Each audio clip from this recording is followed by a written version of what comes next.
আওয়ামী লীগকে নিষিদ্ধ করবে কি করবে এবং জুলাই গণঅভ্যুত্থানের ছাত্র নেতৃত্বদেরকে প্রায়শই বিভিন্ন জায়গায় চোরা করতে হামলা করছে। মানে ক্ষমা চাওয়া উচিত উনি বলছিলেন এবং উনি চেষ্টা করছিলেন, উনি সেটা ফেল করে উনি জামাত ত্যাগ করেছিলেন। সন্তানদেরকে আপনি গুম করেছেন এবং একটা এই শেখ মুজিব যাকে আমরা প্রিয় দর্শক, শুভেচ্ছা জানবেন ইনফো এক্সপ্রেস বিডিতে আমন্ত্রণ জানাই। আমি মাসুদুল হাসান রনি। অন্তর্বর্তী সরকারের রাষ্ট্র পরিচালনার সময় যত বাড়ছে ততই বাংলাদেশের রাজনীতির অঙ্গন সংস্কার নির্বাচন নিয়ে উত্তপ্ত হয়ে উঠছে। পাশাপাশি আওয়ামী লীগের বিচার ও সংস্কারের আগে এই দেশে কোনো নির্বাচন হবে না বলে জাতীয় নাগরিক পার্টি এনসিপি এই ঘোষণার পর রাজনৈতিক পরিস্থিতি ক্রমশই জটিল হবে বলে আশঙ্কা করছেন অনেকেই।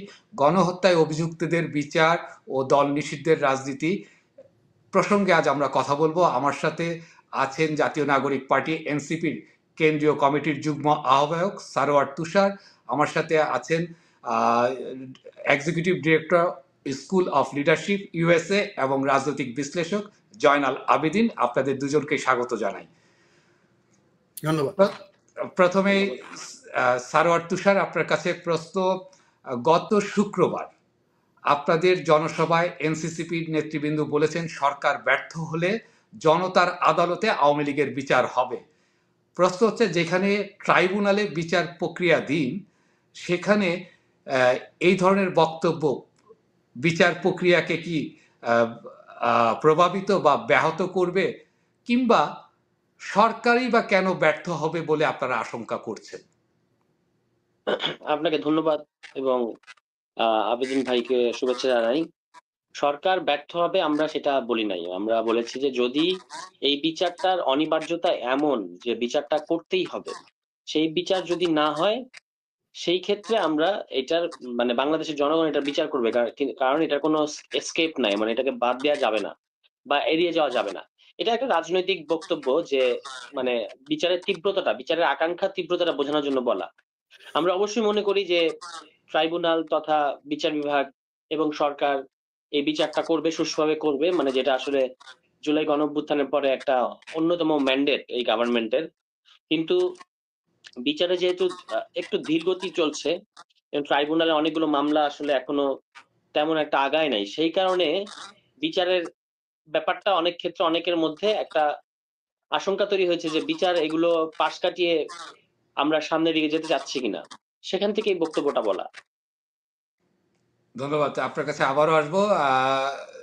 জনাব জয়নাল আবেদিন, আপনার কাছে আমার একটু প্রশ্ন।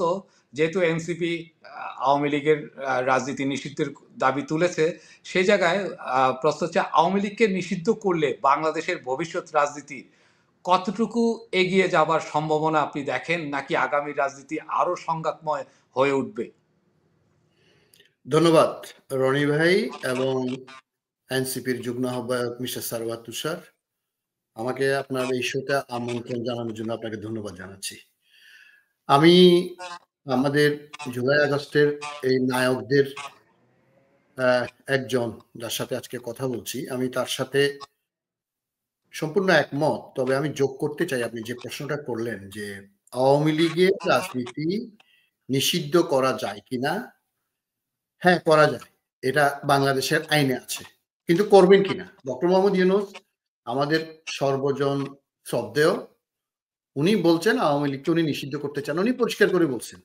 এমনকি উনি সম্প্রতি একটা বিদেশি সংবাদ মাধ্যমকে বলেছেন যে নির্বাচন আওয়ামী লীগ করবে, কিন্তু আওয়ামী লীগই সিদ্ধান্ত নেবে। যেটা আমি দেখছিলাম যে এনসিপির একজন নেতা এটা প্রচন্ড বিরোধিতা করছেন। বাট আপনি যদি আমাকে বলেন, আমি বলবো আমি ডক্টর মোহাম্মদ ইউনূস সাহেবের সাথে দ্বিমত না করে শুধু যোগ করব, আওয়ামী লীগকে নিষিদ্ধ করবেন কি করবেন না এটা সকল রাজনৈতিক দলের সাথে আপনি মিটিং করে সিদ্ধান্ত নেন। কিন্তু আওয়ামী লীগের গত 15-20 বছরের এই যে খুনি হাসিনা সহ তাদের 3টা বা 4টা নির্বাচনে যেসব সংসদ সদস্য ছিল, যারা মন্ত্রী ছিল, যারা ওদের নেতা ছিল, কেন্দ্র থেকে জেলা থেকে উপজেলা লেভেল থেকে, এরা সবাই আপনার খুনি, গুমকারী এবং বাংলাদেশের গণতন্ত্র হত্যাকারী এবং ভারতের আপনার সেবাদাসীর চামচামি করছে। এদের সাথে মিলিটারি অফিসিয়াল যারা ছিল, সিভিল অফিসিয়াল যারা ছিল, পুলিশ অফিসিয়াল যারা ছিল, এদের বিচার নিশ্চিত করতে হবে। আমি বলছি না যে বিচার একদম শেষ করতে হবে, এরা বাংলাদেশের রাজনীতিতে অপাঙ্ক্তেয়, এদেরকে অবশ্যই রাজনীতি থেকে বের করে, যদি আপনি মনে করেন ওরা করতে চায়, সব রাজনৈতিক দল যদি এক হয়, আমি মনে করি আওয়ামী লীগের সেখানে কবর হয়ে যাবে। আপনি মুসলিম লীগকে তো নিষিদ্ধ করতে হয়নি, বাংলাদেশে অনেক, এমনকি কমিউনিস্ট পার্টির কথা মনে করে, if I am sorry to say, এদেরকে কি করে রাজনীতি নিষিদ্ধ করছে? করেন। কিন্তু আওয়ামী লীগের ব্যাপারটা টোটালি ভিন্ন। আওয়ামী লীগ ইজ এ মানে পার্টি অফ, কি বলবো, মানে ওরা যে কর্মকাণ্ড করছে in the name of democracy, এটা তাদেরকে মাফ করা যায় না। তাদের বিচারের ব্যাপারে সারাওয়াত তুষার যে কথাটা বলছে, আমি তার সাথে সম্পূর্ণ একমত। এটা ত্বরান্বিত করতে হবে, এটা নিশ্চিত করতে হবে, এটা স্কেপ করার, এটা থেকে মানে কেউ বাঁচার বা বাঁচানো চেষ্টা করলে তাদেরকেও বাংলাদেশের জনগণ আমি মনে করি ছাড় দেবে না। ধন্যবাদ। জনাব সারাওয়াত তুষার, 5ই আগস্টের পর বাংলাদেশে আওয়ামী লীগের কোনো কার্যক্রম নেই। এই দলটি এই মুহূর্তে সোশ্যাল মিডিয়া, প্রেস রিলিজ এবং ভিডিও বার্তার উপর নির্ভর হয়ে পড়েছে। আমরা দেখেছি 5ই আগস্টের পর থেকে তারা বিভিন্নভাবে সক্রিয় হওয়ার চেষ্টা করেছে সোশ্যাল মিডিয়ায়, এবং রাজনৈতিক অঙ্গনে তারা একটা বিশৃঙ্খল অবস্থা তৈরি করারও তাদের কর্মীদের অনেক প্রভাব, অনেকে অভিযোগ করছেন। সেই জায়গায় বাংলাদেশের রাজনীতি তো তাদের ছাড়া থেমেও নেই, রাজনীতির চলছে। এই অবস্থায় এনসিপি কেন তাদের নিষিদ্ধ করার দাবি এই মুহূর্তে তুলছে? আমরা দেখেছি অক্টোবর, সম্ভবত সেপ্টেম্বর বা অক্টোবরে আপনাদের দুই নেতা সার্জিজ আলম এবং হাসনাত আবদুল্লাহ একটা রিটও করেছিল আওয়ামী লীগ নিষিদ্ধ করার, পরবর্তীতে সেই রিটটা প্রত্যাহার করা হয়েছে। তাহলে এই মুহূর্তে কেন আপনারা আবার নতুন করে নিষিদ্ধের দাবিটা তুলছেন? একটু ব্যাখ্যা কি? আমরা বলেছি যে আওয়ামী লীগের বিচার হতে হবে দল হিসেবে, কারণ তারা দল হিসেবে অপরাধে লিপ্ত। সেই 2009 সাল থেকে 24 সাল পর্যন্ত তারা আসলে দল হিসেবে অপরাধে লিপ্ত, শুধু শেখ হাসিনা না। এখন এই বিচার হওয়ার আগ পর্যন্ত তাদের নিবন্ধন বাতিল করতে হবে এবং রাজনৈতিক কর্মকাণ্ড স্থগিত, নিষিদ্ধ যাই বলেন সেটা করতে হবে। এটা হচ্ছে আমাদের পজিশন। আর দল হিসেবে তাদের পরিণতি কি হবে সেটা বিচারিক প্রক্রিয়ায় ঠিক হবে। ঠিক আছে, এখন এটা কেন করতে হবে? এটা করতে হবে অনেকগুলো কারণে। একটা কারণ তো যেটা একটু আগে আমার সহ আলোচক বললেন, যে এই যে কাণ্ডগুলো আওয়ামী লীগ করেছে এটা, এবং শুধু আগে করেছে তা না, এখন এই 5 আগস্টের পরে তারা যেভাবে বাংলাদেশকে অস্থিতিশীল করার জন্য কর্মকাণ্ড চালিয়ে যাচ্ছে নানাভাবে, এবং জুলাই গণঅভ্যুত্থানের ছাত্র নেতৃত্বদেরকে প্রায়শই বিভিন্ন জায়গায় চোরাগোপ্তা হামলা করছে, ফলে তাদেরকে আর রাজনৈতিক দল বলা যায় না, এটা একটা সন্ত্রাসী গোষ্ঠীতে পরিণত হয়েছে। এবং তাদেরকে আসলে আদালতে প্রমাণ করে আসতে হবে রাজনৈতিক দলের সংজ্ঞায় তারা পড়ে কিনা। এটা হচ্ছে একটা দিক, যে আপনার এরকম একটা যেটা জাতিসংঘের হিসাব অনুযায়ী 1400 মানুষ, মানে এত বাংলাদেশের ইতিহাসে এত বড় একটা গণহত্যা সংগঠিত করার পরে তাদের যদি আমরা বিচার না করি বা বিচারের ক্ষেত্রে গড়িমসি করি, তাহলে কোনোভাবেই এটা কাম্য নয়, এটা শহীদদের রক্তের সাথে বেমানি হবে। আর দ্বিতীয় একটা ব্যাপার হচ্ছে যে আওয়ামী লীগের নিষিদ্ধ মানে যেটা আমরা বলছি নিবন্ধন বাতিল এবং আগামী নির্বাচনে অংশগ্রহণ করতে না দেয়া, এটার কারণটা খুব প্র্যাকটিক্যাল একটা কারণ আছে। প্র্যাকটিক্যাল কারণটা হচ্ছে যে আপনি যদি, যেমন ধরুন প্রধান উপদেষ্টা কয়েকদিন আগে বলেছেন, আমরা কিন্তু এটা তীব্র বিরোধিতা করেছি, যে আওয়ামী লীগ ঠিক করবে আওয়ামী লীগের পরিণতি কি হবে। এটা কিন্তু আমরা এরকম ভাবে মনে করি না যে আওয়ামী লীগ ঠিক করবে, এটা বাংলাদেশের জনগণ এবং রাজনৈতিক দলগুলো মিলে ঠিক করবে। এখন আপনি যদি আগামী নির্বাচনে আওয়ামী লীগকে অংশগ্রহণ করতে দেন, মানে একটা রিফাইন্ড ফর্মের, তাহলে কি ঘটবে? তারা নির্বাচনের একটা অংশীদার হিসেবে মাঠ প্রশাসন এবং পুলিশ তাদেরকে প্রোটেকশন দিতে বাধ্য থাকবে, কারণ তারা নির্বাচনে অংশগ্রহণকারী একটা দল, লেভেল প্লেইং ফিল্ডের স্বার্থে তাদেরকে নির্বাচনে মানে তাদেরকে প্রোটেক্ট করতে তারা বাধ্য। অন্যদিকে বাংলাদেশে বিক্ষুব্ধ জনগণ, অন্যান্য রাজনৈতিক দল, বিএনপি, জামায়াত ইসলামী এবং এনসিপির মতো দলগুলো ন্যায্যত কিন্তু আওয়ামী লীগকে প্রতিরোধ করতে চাইবে। তখন তো রক্তারক্তি, হানাহানি ছাড়া অন্য কোনো রাস্তা থাকে না।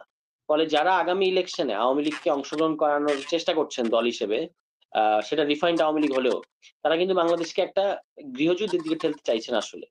এই কারণে আমরা বলেছি যে বাংলাদেশে আগামী নির্বাচন যদি সুষ্ঠু হতে হয়, তাহলে কোনোভাবে আওয়ামী লীগকে অংশগ্রহণ করতে দেওয়া যাবে না, কারণ তারা অংশগ্রহণ করা মানেই হচ্ছে আন্তর্জাতিক মিডিয়ার নজরদারি আছে, বিদেশি পর্যবেক্ষক আছে, তাদের কারণে পুলিশ এবং মাঠ প্রশাসনকে কিন্তু আওয়ামী লীগকে প্রোটেক্ট করতে হবে।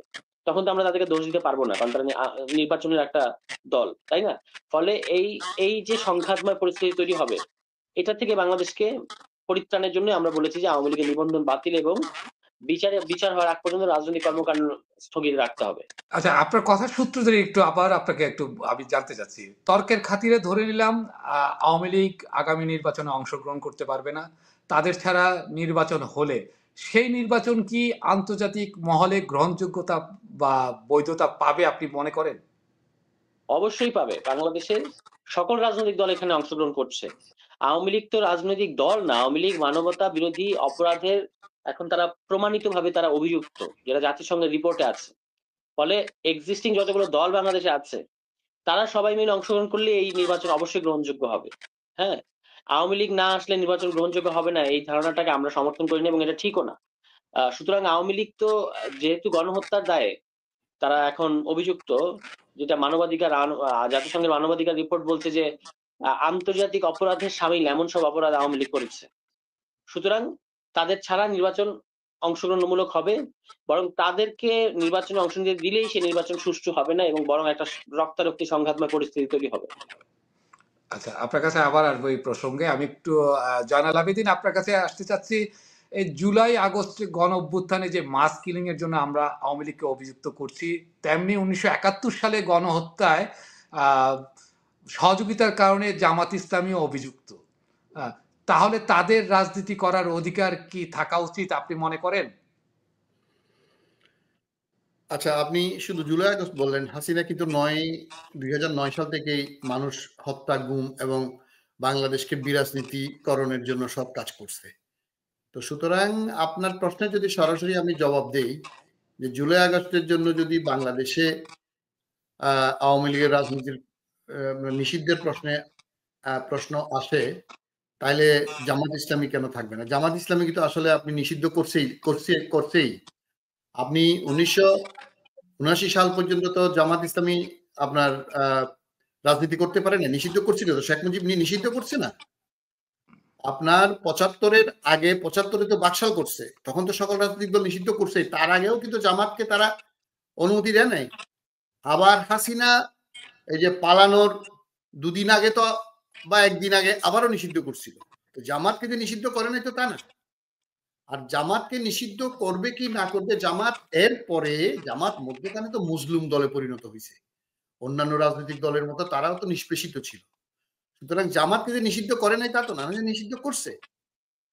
এখন আপনি যদি এই মুহূর্তে জামাতকে আওয়ামী লীগের সাথে যদি আপনি মিশান, তাহলে ঠিক হবে না। কারণ জামাত আমি আপনি না করতে পারি, কিন্তু জামাত যে আপনার মজলুম দলে পরিণত হয়েছে এটা তো আমাদেরকে স্বীকার করতে হবে। তাদের অনেক নেতাকে ফাঁসি দেওয়া হয়েছে, আমি বলবো যে জুডিশিয়াল কিলিং।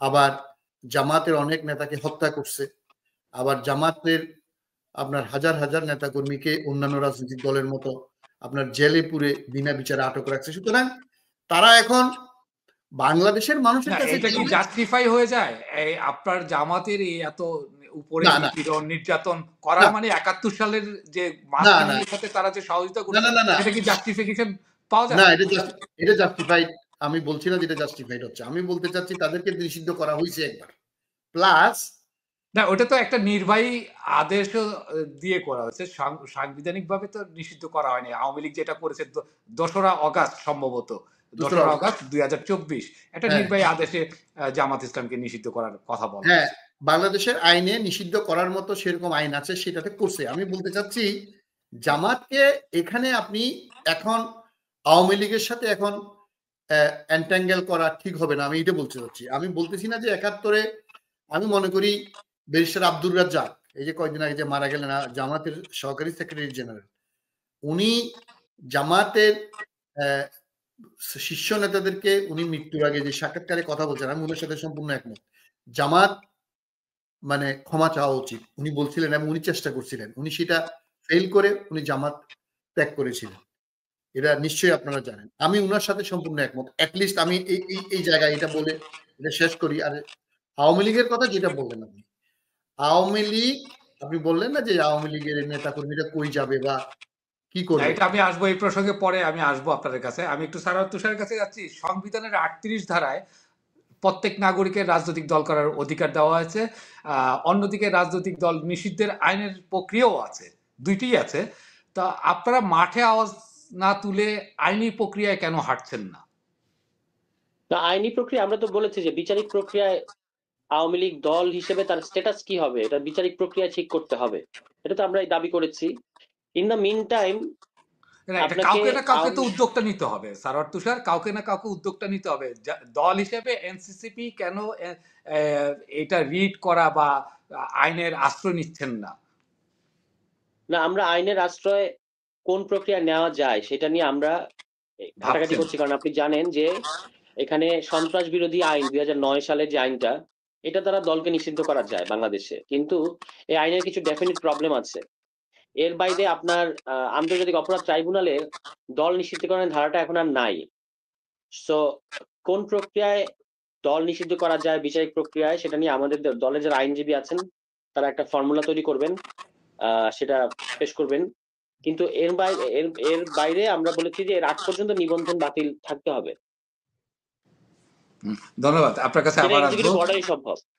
আচ্ছা, একটু জয়নাল আবেদিন আপনার কাছে জানতে চাচ্ছি, 28 অক্টোবর আপনারা একটা রিট করেছিল সার্জিস আলম, একটু আগে আমি বলছিলাম হাসনাত আব্দুল্লাহ, এবং সেই রিটের ওখানে আওয়ামী লীগ, জাতীয় পার্টি সহ 11টা রাজনৈতিক দলকে সন্ত্রাসী সংগঠন ও তাদের রাজনৈতিক কর্মকাণ্ড নিষিদ্ধের নির্দেশনা চেয়ে হাইকোর্টের সেই রিটটা ছিল।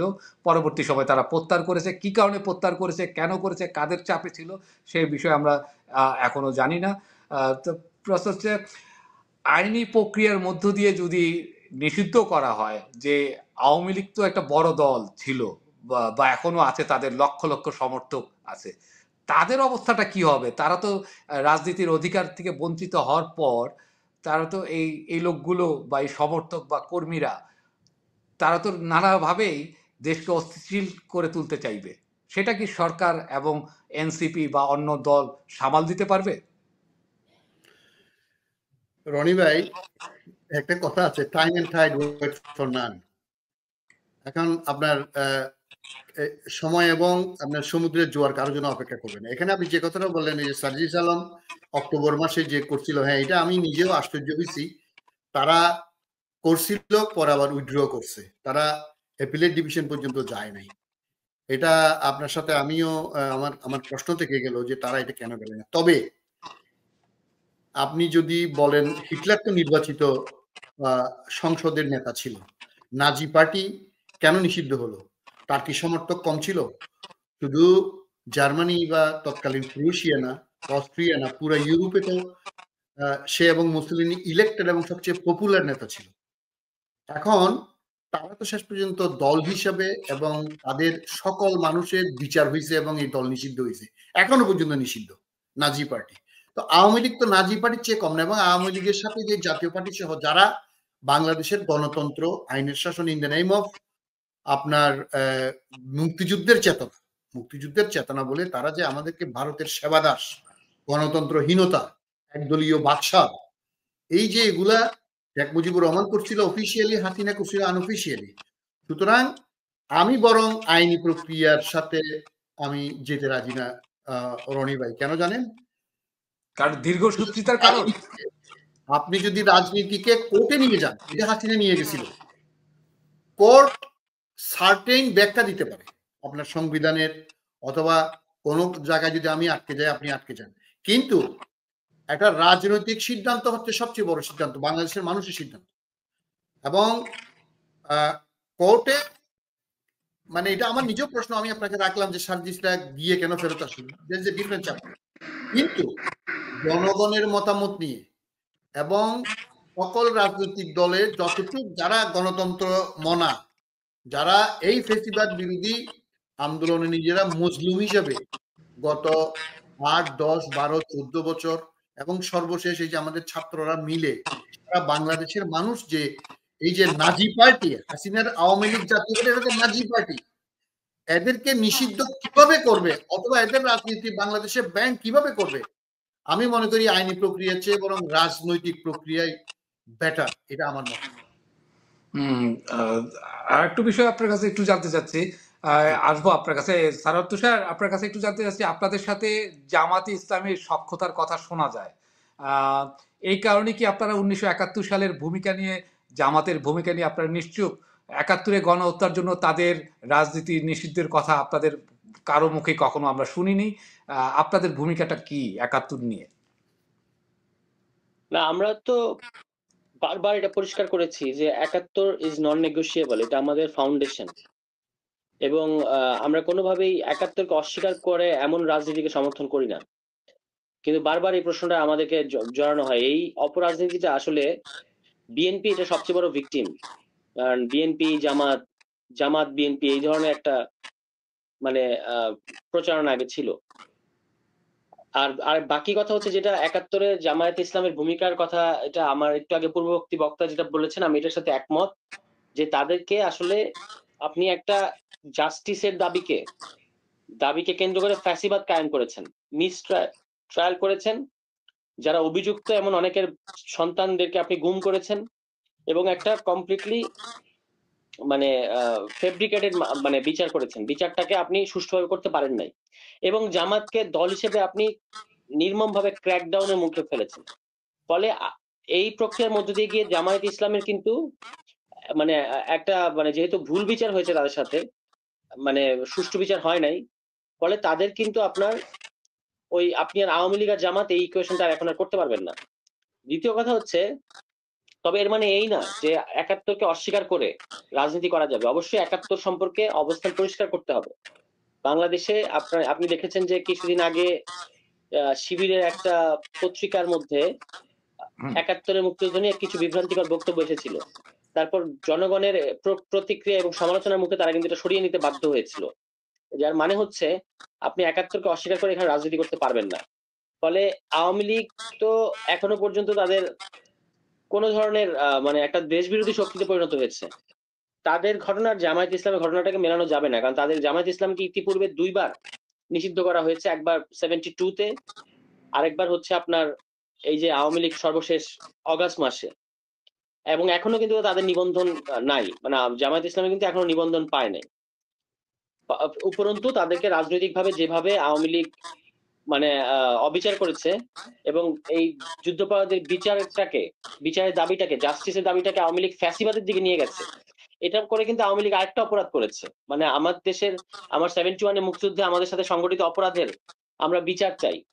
এই বিচারটাকে নিয়ে এখন যদি আপনি এটাকে নিয়ে ফ্যাসিবাদ কায়েম করেন, ধরেন এখনকার সরকার, এখন যে জুলাই গণহত্যার একটা বিচারের একটা আপিল আছে সারা দেশের মধ্যে এবং বহির্বিশ্বে, এটাকে ক্যাশ করে যদি এই সরকার আপনার একটা ফ্যাসিবাদ কায়েম করে, তাহলে এটা কি গ্রহণযোগ্য হবে? বা আওয়ামী লীগের নেতাকর্মীদেরকে যদি বিচার না করে দমন পীড়ন, ক্রস ফায়ার, গুম ইত্যাদি করে, তাদের সন্তানদেরকে গুম করে নিয়ে যায়, তাহলে কি সেটা কি গ্রহণযোগ্য হবে? হবে না।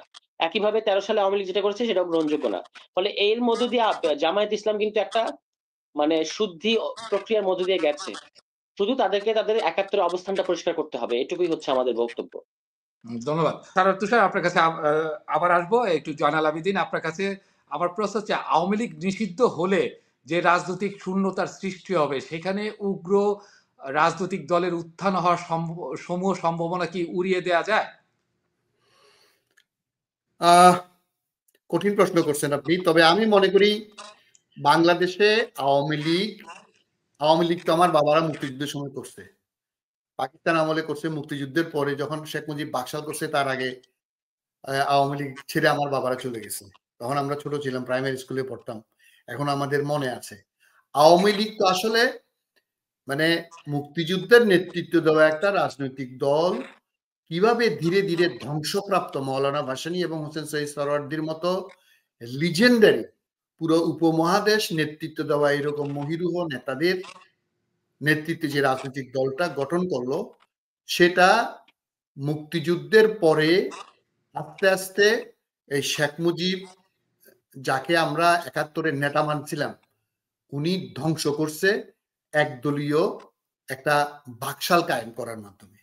এবং শেখ মুজিবের 75-এর পরে শেখ হাসিনাকে আবার 81 সালে এনে এই যে প্রতিহিংসার রাজনীতি শেখ হাসিনা চালু করছে, মানে আওয়ামী লীগ করছে, সেই আওয়ামী লীগ ধীরে ধীরে ক্ষয় হতে হতে এটা বিদেশি, সরাসরি বললে ভারতের একটা আপনার লেজুর দলে পরিণত হয়েছে। আপনার সাথে আমি দ্বিমত করব না, অবশ্যই তাদের আপনার কি বলে সুবিধাভোগী কিছু চাটার দল আছে, কিন্তু আপনি যদি বলেন রাজনৈতিক কর্মী, রাজনৈতিক তাদের যে মানে মুক্তিযুদ্ধের আগে থেকে বা মুক্তিযুদ্ধের পরপরে যে রাজনীতি আওয়ামী লীগের ছিল, যেরকম আপনার একদম ডেডিকেটেড কর্মী ছিল, তারা কি আছে?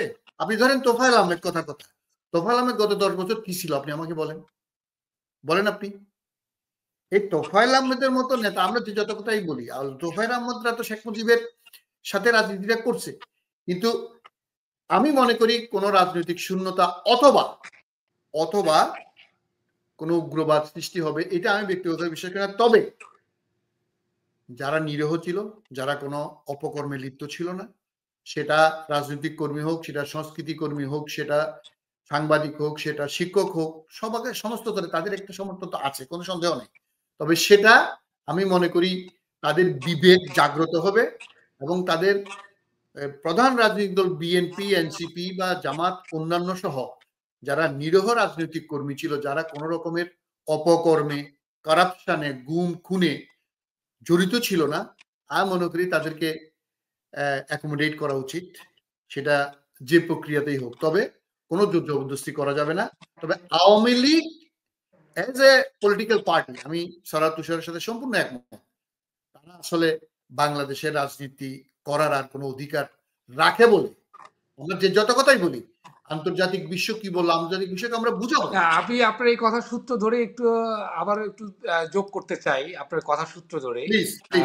সারাত তুষার, অপরাধ করলে অভিযুক্তদের শাস্তি হবে, সাজা হবে, এটাই তো নিয়ম, কিন্তু পুরো রাজনৈতিক দলটাই নিষিদ্ধ করে দেওয়া, এইটা গণতন্ত্রের জন্য হুমকি কিনা একটু ভেবেছেন আপনারা? না, গণতন্ত্রের জন্য হুমকি না। আওয়ামী লীগকে রেখে দেওয়া হচ্ছে গণতন্ত্রের জন্য হুমকি। কারণ আওয়ামী লীগ কোনো রাজনৈতিক দল না। এটা আওয়ামী লীগকে আসলে আওয়ামী লীগ রাজনৈতিক দল কিনা এটা তাকে প্রমাণ করে আসতে হবে। এটা আমরা পরিষ্কারভাবে দেখতে পাচ্ছি যে এটা একটা দেশবিরোধী শক্তিতে পরিণত হয়েছে, বাংলাদেশকে অস্থিতিশীল করতে চায় এবং একটা দলের হাইকমান্ড পুরোটা পাশের দেশে বসে দেশের বিরুদ্ধে ষড়যন্ত্র করছে। তাদেরকে বাদ দেওয়ার কথাটা বললেই গণতন্ত্রের জন্য হুমকি হবে, এই হবে সে হবে। আওয়ামী লীগ কি গণতান্ত্রিক দল? আওয়ামী লীগ একটা ফ্যাসিবাদী দল। আওয়ামী লীগ যতবার সুযোগ পেয়েছে বাংলাদেশে গণতান্ত্রিক প্রক্রিয়াটাকে ধ্বংস করেছে, ধূলিসাৎ করেছে, এবং এটার জন্য তো আওয়ামী লীগ দায়ী। আওয়ামী লীগ একবার বাকশাল করেছে এবং এবার 2009 সালের পরে সে বাকশাল 2 বা নব্য বাকশাল করেছে। যখনই তারা সুযোগ পেয়েছে গণতান্ত্রিক প্রক্রিয়া, গণতান্ত্রিক ইনস্টিটিউশন, কনস্টিটিউশন সমস্ত কিছুকে তারা আসলে বৃদ্ধাঙ্গুলি দেখিয়ে ধ্বংস করে এক ব্যক্তির শাসন কায়েম করেছে। ফলে এই দল রাখাটাই হচ্ছে গণতন্ত্রের জন্য হুমকি, এই দলকে বাদ দেওয়াটা গণতন্ত্রের জন্য হুমকি না। ধন্যবাদ। আপনার কাছে আবার আসবো সর্বশেষ প্রশ্ন নিয়ে। জয়নাল আবেদিন, আপনার কাছে আমি সর্বশেষ একটু ছোট্ট করে জানতে চাই, আইনি প্রক্রিয়া কি খুব বেশি জটিলতা তৈরি করবে, নাকি মাঠের রাজনীতিতেই মাঠের রাজনৈতিক দলকে মোকাবেলা করে তাকে নিষিদ্ধ করতে হবে? এটা আমি আগে ব্যাখ্যা করছি, আমি সারোয়ার তুষারের সাথে একটু যোগ করি। রনি ভাই, আমাদেরকে একটা জিনিস মনে রাখতে হবে, আওয়ামী লীগ কিন্তু এই যে আমি যে কথাটা বললাম, আমাদের মহিরুহ 2 নেতা সরওয়ার্দী সাহেব এবং মৌলানা ভাসানী সাহেব এরা যে তৈরি করছে, আওয়ামী লীগ কিন্তু এই স্বাধীন বাংলাদেশে সরাসরি 2 বার গণতন্ত্র হত্যা করছে। এটা কিন্তু আপনাকে একদম একদম সত্য কথা বলতে হবে। একটা দল আপনার বাংলাদেশের 1970-এর নির্বাচনে আওয়ামী লীগকে নিরঙ্কুশ সংখ্যাগরিষ্ঠতা দিয়ে যেই নেতা, যার অঙ্গুলি হেলনের 7.5 কোটি সে সময়ের মানুষ উঠতে বসত, what he did, Sheikh Mujib কি করছে আপনি আমাকে বলেন? শেখ মুজিব মুজিববাদ করছে, শেখ মুজিব একদলীয় বাকশাল করছে, শেখ মুজিব বাংলাদেশের আপনার সুপ্রিম কোর্টে তার পায়ের নিচে নিয়ে আসছে, শেখ মুজিব আপনার সকল রাজনৈতিক দল নিষিদ্ধ করছে, মানে হেন কোনো কাজ করে নেই। আচ্ছা, 75-এ অবশ্যই একটা পরিবার সহ তাকে হত্যাকাণ্ডের আমরা অবশ্যই সেটা নিন্দা করতে হবে, এটা পারিবারিক ট্র্যাজেডি হতে পারে, অবশ্যই ট্র্যাজেডি, কিন্তু এইরকম অভ্যুত্থানের মাধ্যমে যদি সেদিন শেখ মুজিব উৎখাত হতো, তাহলে আওয়ামী লীগের আর প্রত্যাবর্তন ঘটতো না। যেহেতু একটা ট্র্যাজেডি হয়েছে 75-এর পরে আবার আওয়ামী লীগ আসছে, কিন্তু আওয়ামী লীগ শিক্ষা নেয় নাই। আমাদের সবচেয়ে বড় দুর্ভাগ্য হচ্ছে আমরা ইতিহাস থেকে শিক্ষা নেই না রনি ভাই। শুধু কারণ কি আওয়ামী আওয়ামী লীগ, লীগ অন্য সবাই কি শিক্ষা নেয়? না, শুধু কি আমি আওয়ামী লীগের না না কেউ নেই না, আমরা কেউই নেই না। আমি বলতে চাচ্ছি আওয়ামী লীগ সেই যে শিক্ষা নেয় নাই এবং আনঅফিসিয়াল বাকশাল দেশে আবার করলো। এবং আপনি চিন্তা করেন বাংলাদেশের আজ থেকে যদি আপনি 1 বছর আগের কথা চিন্তা করেন, থানার ওসি থেকে সুপ্রিম কোর্টের প্রধান বিচারপতি, রাষ্ট্রপতি, এসপি, ডিসি, মানে ডিজিএফআই চিফ, সবকিছু হচ্ছে শেখ হাসিনা এক ব্যক্তি। এবং তার যে দম্ভ, এই যে আমরা এই যে উত্তর কোরিয়ার কথা বলি, ওই দাদা, বাপ এবং তার ছেলে কিম জং উনের কথা আমরা বলি, এখানে কি কিম জং উনের চেয়ে কম ছিল কেউ হাসিনা? আপনি যে আওয়ামী লীগের প্রতি আপনি সিম্পেথি দেখাবেন, সেই রাস্তা কি শেখ হাসিনা রাখছে? আর তাছাড়া সবচেয়ে বড় কথা হচ্ছে রনি ভাই, এই যে আওয়ামী লীগ এইরকম একটা দল যে আপনি পরপর দুবার মানে মানে বলতে পারেন 2 দশক, শেখ মুজিবের যদি আপনি 4 বছর ধরেন, হাসিনার প্রায় 16 বছর, এই যে 2 দশক বাংলাদেশটাকে যে কোথায় নিয়ে গেছে। আমি বলবো না যে বাকিরা একদম দোয়া তুলসী পাতা ছিল, প্রেসিডেন্ট জিয়া বেগম খালেদা জিয়া তারা চেষ্টা করছেন। এরশাদ আবার আরেকটা ভারতীয় পণ ছিল, এই যে এরশাদের ভাই এখন আছে, এদেরকে বাংলাদেশের মানুষের জনগণ, আপনি যে বলেন আন্তর্জাতিক চাপ বা দিস দেয়, বাংলাদেশের 18 কোটি মানুষ সিদ্ধান্ত নিতে হবে। বাংলাদেশের 18 কোটি মানুষ সিদ্ধান্ত নিলে আন্তর্জাতিক চাপ কিছু থাকবে বলে আমি মনে করি না। আমি আবারও বলবো, আইনি প্রক্রিয়া হচ্ছে, রাজনীতি কোর্টে যাওয়া ঠিক না, এটা আমি কোন সময় পছন্দ করি না, আমি ব্যক্তিগতভাবে। ধন্যবাদ। আপনার বিষয়টা আমরা বুঝতে পেরেছি। জনাব সারোয়ার তুষার, আমরা অনুষ্ঠানের শেষ প্রান্তে, আপনার কাছে অনেকগুলো প্রশ্ন ছিল, ছোট্ট করে একটু জানতে চাচ্ছি। গতকালই সম্ভবত আপনারা জাতীয় ঐক্যমত কমিশনের সাথে দেখা করেছেন, সভা ছিল আপনারা, সেখানে এনসিপি ভোটারের বয়স 16, এমপির প্রার্থীর বয়স 23 বছর আপনারা চেয়েছেন। দুটো সিদ্ধান্ত অনেকেই ইমেচিউরড বলছেন, রাজনৈতিক বিশ্লেষক বা অন্যান্য অনেকেই বলছেন। এত কম বয়সে ভোটার বা এমপি হওয়ার পিছনে আপনাদের ব্যাখ্যাটা একটু যদি পরিষ্কার করতেন। প্রার্থী হওয়ার এখন বাংলাদেশ সংবিধান অনুযায়ী বা আইন অনুযায়ী প্রার্থী হওয়ার বয়স আছে 25, এবং জাতীয় ঐক্যমত্য কমিশন, সংবিধান সংস্কার কমিশন 21 বছর বয়সে প্রার্থী হওয়ার প্রস্তাব করেছে। আমরা বলেছি যে 21 বছরটা টু আর্লি, এটাকে 23 করা, মাঝামাঝি 23-এ আনা যেতে পারে। ফলে আগে ছিল 25, কমিশন প্রস্তাব করেছে 21, আমরা বলেছি 23। হ্যাঁ, এই জায়গা থেকে এটাকে দেখতে হবে। আর 2 নম্বর হচ্ছে যে ভোটারের বয়স 16, এটার কারণ হচ্ছে যে আসলে পৃথিবীর বেশ কয়েকটা দেশে কিন্তু এটা আছে, 1 নম্বর কথা। আর 2 নম্বর কথা হচ্ছে আমাদের এবারে গণ অভ্যুত্থানে এই মানে যারা এই 16 বছর 17 বছর বয়সী যে ছেলেমেয়েরা, তারা যে ভূমিকা রেখেছে, এখন আপনি ভোটের মধ্য দিয়ে তাদেরকে যদি একটা গণতান্ত্রিক প্রক্রিয়া অংশগ্রহণ করতে না দেন, তাহলে একটা বিশাল অংশের জনগণকে আসলে বাদ দেয়া হয়। সে কারণে আমরা এটা বলেছি যে, এবং তাদের কাছে তারা এখন যে সিদ্ধান্ত গ্রহণে যতটা পরিপক্কতা দেখিয়েছে এই বিগত সময়গুলোতে, তাদের কাছে ইন্টারনেট থাকা সহ অন্যান্য তথ্য প্রবাহটা অবাধ থাকার কারণে তারা এখন যথেষ্ট পরিমাণ ম্যাচিউরড। তো সেই কারণে আমরা বলেছি যে তাদেরকে মানে ভোটের বা গণতান্ত্রিক প্রক্রিয়া অংশ নিতে দিতে হবে। আপনি যাদের মধ্যে দিয়ে দেশে একটা স্বাধীন পরিবেশ বিরাজ করলেন, তাদেরকে যদি আপনি গণতান্ত্রিক প্রক্রিয়া বাইরে রাখেন, হ্যাঁ, মানে তাদের ম্যান্ডেটটা যদি না নেন, তাহলে তো এটা অসম্পূর্ণ থাকে। আপনারা বক্তব্য বুঝতে পেরেছি। আপনাদের দুজনকে আজকে আলোচনায় অংশগ্রহণ করার জন্য আমি রনি ভাই আপনার থেকে 30 সেকেন্ড সময় বলুন। আমি সরোয়ার তুষারের সাথে এখানে একটু দ্বিমত পোষণ করি। ইউনেস্কো এবং জাতিসংঘের যে চার্টার, সেখানে একজন শিশুর বয়স ধরা হয়েছে 18 বছর, এবং 18 বছর না হলে তাকে এখনো 18 বছরের নিচে হলে তাকে শিশু বলা হয়, অ্যাডাল্ট বলা হয় না। 23 বছরের সাথে আমি দ্বিমত করব না, তবে আমার মনে হচ্ছে সেখানে আপনারা আরেকটু চিন্তা করেন। 16 বছর is too early for voting rights, কারণ এটা তো বাংলাদেশ বা কোন দেশের আপনি বললেন আমি জানি না, কোন দেশে আছে কিনা গণতান্ত্রিক বিশ্বে, আমার জানা আছে, অনেকগুলো দেশে আছে। আমি যুক্তরাষ্ট্রে নাই, কানাডাতে নাই, ইউকেতে নাই, বড় গণতান্ত্রিক দেশে নাই, এমনকি ভারতে নাই। আপনি আমাকে যদি বলতে পারেন, তবে জাতিসংঘের সনদের বাইরে যাওয়া মানে আপনি যদি অ্যাডাল্ট না হন আপনি কিভাবে ভোট দিবেন, সেটা একটা প্রশ্ন। তবে আপনার সাথে আমি একমত, 23 বছর could be a better to become a candidate. Thank you. ধন্যবাদ আপনাদের দুজনকে, অসংখ্য ধন্যবাদ। আবার দেখা হবে আপনাদের সাথে। প্রিয় দর্শক, দুনিয়া কাঁপানো ছাত্র জনতার জুলাই গণ অভ্যুত্থানের মাধ্যমে সকল শ্রেণী পেশা নির্বিশেষে যে অভূতপূর্ব মহাজাগরণ সৃষ্টি করেছিল, তার দার্শনিক ভিত্তি ছিল বৈষম্যহীন গণতান্ত্রিক বাংলাদেশ প্রতিষ্ঠা। সেই লক্ষ্যে দ্রুত ন্যূনতম সংস্কার শেষে নির্বাচনের মধ্য দিয়ে বৈষম্যহীন বাংলাদেশ প্রতিষ্ঠিত হবে, এই প্রত্যাশা ও আশাবাদ ব্যক্ত করে আজ এখানে শেষ করছি। সবাইকে আবারও শুভেচ্ছা, দেখা হবে আগামী কোনো পর্বে। সেই পর্যন্ত ভালো থাকুন।